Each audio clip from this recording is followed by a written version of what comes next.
दादर इथल्या Indian education society पुढील दशकाची रचना या वार्षिक प्रदर्शनानं विद्यार्थ्यांना नवीन उपक्रम, समस्या सोडवणं आणि भविष्यासाठी तयार विविध कौशल्य यांनी प्रेरित केलं।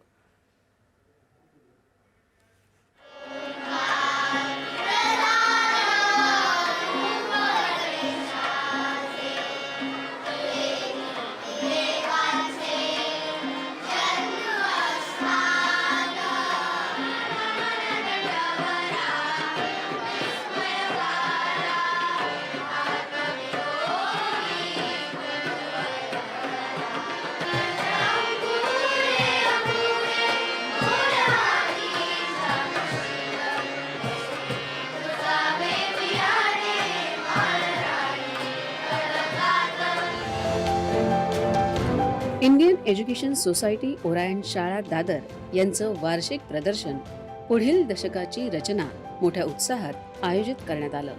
वरिष्ठ सॉफ्टवेअर सल्लागार सुधीर निकम यांच्या हस्ते या कार्यक्रमाचं उद्घाटन झालं। विद्यार्थ्यांना पुढील दशकासाठी सर्जनशील, शाश्वत आणि व्यावहारिक उपाय तयार करण्यासाठी प्रेरित करणं हा या प्रदर्शनाचा उद्देश होता।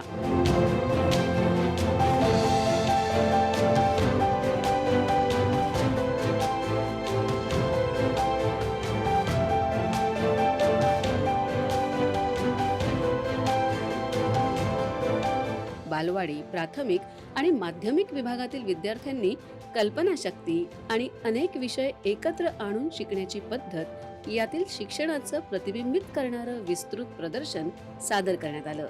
मुख्य म्हणजे विद्यार्थ्यांनी विचारांची स्पष्टता, सर्जनशीलता आणि संघकार्य दाखवत आत्मविश्वासानं त्यांच्या संकल्पना स्पष्ट केल्या। आज आमच्या शाळेचे एक वार्षिक प्रदर्शन होते, ज्याला इंग्रजीत एक्झिबिशन असे म्हणतात। या एक्झिबिशनचा मूळ उद्देश असा होता की 2035 मध्ये जगभर अख्खं जग कसं असेल हे दाखवण्याचा। हे आम्ही वेगवेगळ्या विषयांमधून जसे की Hindi, Marathi, literature, language, maths etcetera ह्याच्यामधून आम्ही हे दाखवायचा प्रयत्न केलेला आहे। आमचं थीम आहे पुढच्या दशकाचं रचना। माझं टॉपिक आहे शब्दकोश।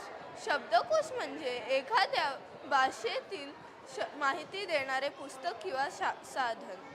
शब्दकोशामध्ये शब्दांचे अर्थ, उच्चार, वाक्यातील उपयोग, कधी-कधी समानार्थी व विरुद्धार्थी शब्द आणि उत्पत्तीचा इतिहास दिलेला असतो। कल्पनांपासून नवीन उपक्रमांपर्यंत पुढील दशकासाठी डिझायनिंग सोल्युशन्स हा प्रकल्प आकर्षणाचा विषय ठरला। यावेळी विद्यार्थ्यांनी आरोग्य सेवा, वाहतूक, शिक्षण आणि पर्यावरणीय शाश्वततेतील वास्तविक जगातील आव्हानांना तोंड देणाऱ्या नाविन्यपूर्ण कल्पना सादर केल्या। या प्रकल्पांनी विद्यार्थ्यांची भविष्याचा विचार करण्याची आणि पुढील चांगल्या काळासाठी उपाय तयार करण्याची क्षमता प्रतिबिंबित केली। या थीमचा आमचा मुख्य हेतू मुलांना सर्जनशील, शाश्वत आणि भविष्याचे प्रश्न सोडवण्यासाठी तयार करायचा होता। त्यासाठी शाळेनी आणि मुलांनी खूप मेहनत घेतलेली आहे। मुलांचे जे स्किल्स आहेत ते डेव्हलप केले पाहिजे आणि ते स्किल डेव्हलप करायसाठी सगळ्यांनी एकत्र चाललं पाहिजे।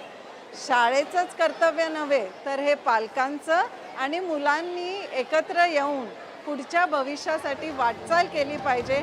या प्रदर्शनाद्वारे शाळेनं विद्यार्थ्यांना विचारवंत, नाविन्यपूर्ण, प्रगतिशील आणि विकसित भारतासाठी जबाबदार नागरिक म्हणून सक्षम करण्याच्या दृष्टीनं प्रेरित केलं आहे, यात शंका नाही। दूरदर्शन बातम्यांसाठी कमलाकर जगताप, मुंबई।